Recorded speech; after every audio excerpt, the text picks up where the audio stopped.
Ito yung lupa oh. Yan.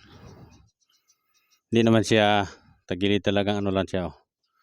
Hanay-hay siya yan. Ganda ang posisyon ng lupa. Yan oh. Yan yung niyugan yan. Kasama yung niyugan yan.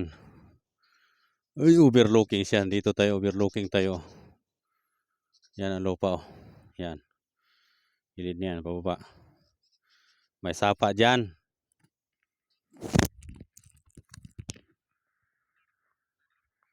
Yan oh. May sapa. Ganda niyang bukal dyan. Yan oh. Yan. Ito ang lupa. Itong tinayuan natin, kasama pa ito sa lupa. Overlooking. Dagat oh. Malapit na malapit yung dagat. Kita ang paligid oh.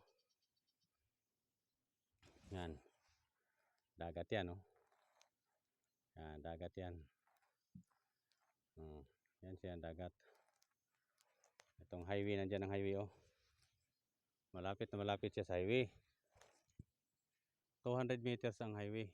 Pero may access naman siya ng kalsada. May barangay road siya. Barangay road. Napakaganda itong lugar. Maganda ito. Ano? Punta pa tayo doon sa taas para makita ang kabuuan. Maraming niyog. Kulang siya 3 hektarya. Ang ganda oh. Talagang parang nandito ka sa New Zealand oh. Yan oh, dagat. Ito yung lupa oh. Pantay dito pagdating sa taas. Ito. Overlooking, pantay siya dito.